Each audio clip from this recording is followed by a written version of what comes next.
history, one pastime that has remained an important part of culture is music. Each stage of history came with a different style or musical period.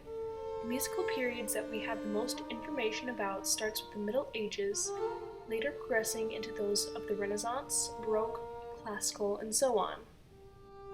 In the Middle Ages, music was an integral part of society. Even in the schools, music was taught as a part of the quadrivium thanks to the influence of the philosopher Boethius. Music would often be played during the telling of stories such as Beowulf in order to keep audiences interested and awake. In addition, those who were professional traveling musicians or bards were also considered to be the historians and newscasters of the day. This caused royalty to consider bards to be dangerous, and they would sometimes give a demand for a bardic harp, which would be equal to asking for the bard's head. The instrument was so valuable that a bard could only ever own one throughout his entire life. Instruments in the medieval times were very different from what we have today. Some instruments, like the lyre, are still recognizable by name, but many have almost become forgotten. During the Crusades, several new instruments were brought back to Europe from the Middle East, such as this rebab spike fiddle.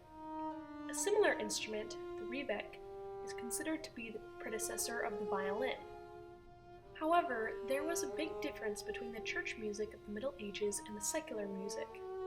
Medieval secular music was almost exclusively pentatonic, while the church used the diatonic scale.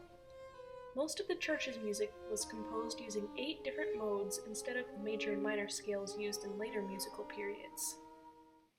The medieval Catholic Church is known primarily for its invention of the chant.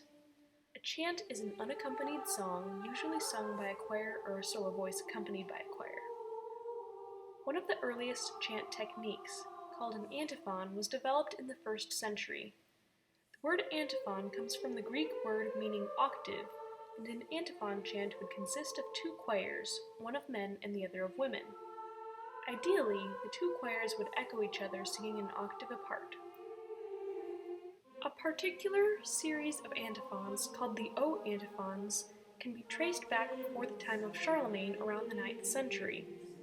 These antiphons have been combined into the song Veni Veni Emmanuel, or, in the English translation, O come, Emmanuel. Although there are several different types of chants, such as the Old Roman chant and the Ambrosian chant, the most famous chant style is Gregorian. This type of chant is named for the late 6th century Pope Gregory I, and some legends credit him with greatly influencing its development while in office, as well as inventing a way to write down music. While there was a way to notate music, those in the Middle Ages did not have a way to specify rhythm, making it rather difficult for people today to recreate the original sound of the chant. Gregorian chants were monophonic, which means that the choir would sing in unison, only 1 note at a time.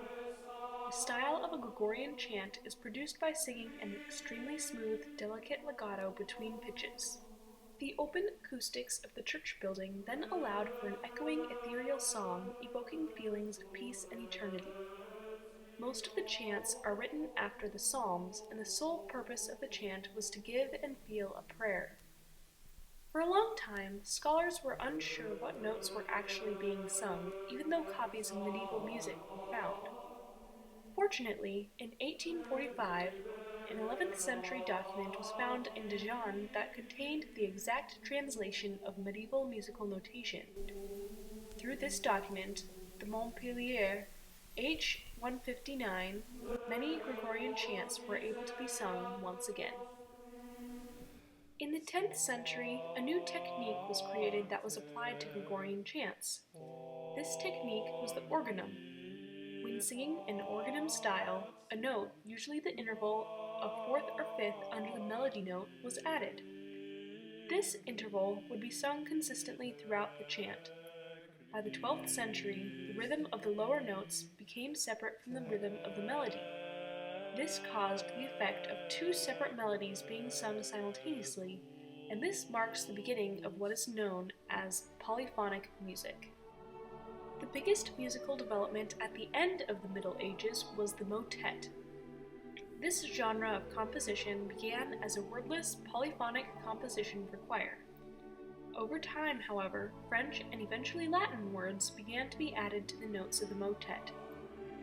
Although it was the most important style of the 13th century, the genre of the motet extended beyond the Renaissance, well into the Baroque and classical periods of music.